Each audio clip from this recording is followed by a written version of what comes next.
Good morning, everybody from Hobart. My name is Nick Douglas, and if you've been following, we've had an exceptional start to the 79th Rolex Sydney Hobart Yacht Race. We are now here on the ground outside of where the finish is run from, the Royal Yacht Club of Tasmania. This does become our home away from home at this time of year. And what would usually be a very exciting morning of catching up with all of our amazing friends here at the club, unfortunately has been, how you meant to say it, we've had two deaths in this incredible race overnight from two separate boats with what sounds like a very similar incident. We now have 17 retirees in total from a fleet of 104, so 87 boats are still racing, with the latest retiree being Pretty Woman from Royal Prince Alfred Yacht Club. I have done a number of radio calls this morning to talk to people who are interested in following up on just what happened to these two boats overnight. Now, there is an ongoing police investigation into both with New South Wales Police, so we do not know the names of those deceased at the moment. What we do know is that they're from two boats, one being Flying Fish Arctos, which is now almost safely in Bateman's Bay, and the other boat that unfortunately had an incident overnight was Bowline. They're the one that are actually almost in Bateman's Bay, in fact, and Flying Fish Arctos are heading into Jervis Bay. So it does sound like two potential Chinese jibes. Both of the deceased were hit with the boom, and both crews administered CPR on the scene, but unfortunately they were not able to revive their crewmates. This is incredibly tough for the community, especially given that there was a death during a twilight race on Sydney Hobart just a number of weeks ago. So, very much shaken to the core as a sailor, and for all of those family members who are waiting to have further information.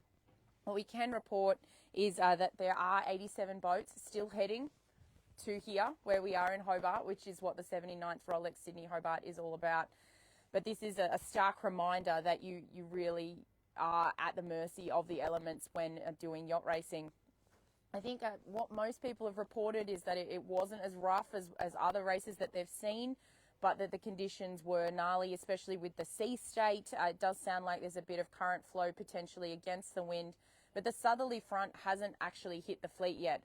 All of these incidences that have happened overnight have been in that northerly flow. So just as we were going to bed when we arrived here in Hobart just after midnight this morning, Master Lock Comanche, who was leading the race on line honours, was also forced to withdraw given that they had mainsail damage. So there's an entire list which I'll put in the caption just in case you want to check on your loved ones. But the first to retire was alive, the RP66 with motor issues there in Wollongong, the winner of the race last year on IRC. Transcendence, Rudy Project was next. They were dismasted and they are just off Kiama.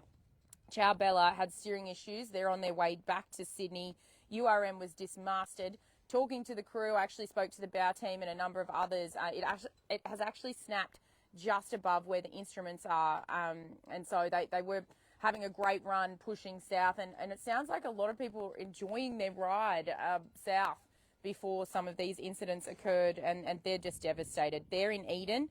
URM Philosopher was also dismasted. They're heading to Jervis Bay. Master Lock Comanche, as I mentioned, mainsail damage. They're also heading to Eden. There might be a bit of a party in Eden. Wild Oats damaged her rigging, formerly Wild Rose, and before that Wild Oats, Hiko's beautiful boat, which won the Hobart previously on IRC. They're off Kiama. Calibre 12 has also had mainsail damage. They're inbound to port. Centennial 7 has retired with mainsail damage. They're also heading to Eden. Porco Roscoe had a man overboard. Everybody is safe. They've managed to collect that crew member, and they're now also heading to Eden. Mayfair has retired with broken equipment. They're motoring north. And as I mentioned, the next two to retire were Flying Fish Arctos and Bowline, following the unfortunate loss of a crew member on each of those boats, which is just devastating. One in Jervis Bay, that's Flying Fish, and Bowline, the South Australian boat, is almost docked at Bateman's Bay. The next to retire was Zeus, one of the newest boats in the fleet, the I-52. They've had foil damage. They have those DSS foils that come out and have actually been quite tough for most people to make work for a long period of time, which is why we saw the Imoccas go to those swooping type foils. So they're heading north. Rum Rebellion is in Bateman's Bay. They've also retired. Bacchanal suffered a broken boom.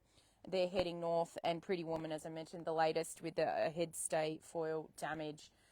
So, yeah, incredibly tough to be bringing you this news this morning, and there's no way to make it nice. It's not good. It's not ideal. And, of course, we are sending out our love to all who knew these sailors, both those who are deceased and their crew members, because, as we know, we're very much a family in sailing. So I do hope that once these boats get back to shore and they're able to complete their investigations, that the families do have some relief in that. I know that their crew members would have done everything that they could. Onwards from here, we will continue to keep you updated whenever we can, be that on retirements or, of course, our finishes. Andrew is off now, just getting our beautiful Highfield rib ready to hit the Derwent. We have Amelia and Josh working hard behind the camera as well, and we'll make sure that we can bring you all of the good news from this end of this great race that is the 79th Rolex Sydney Hobart.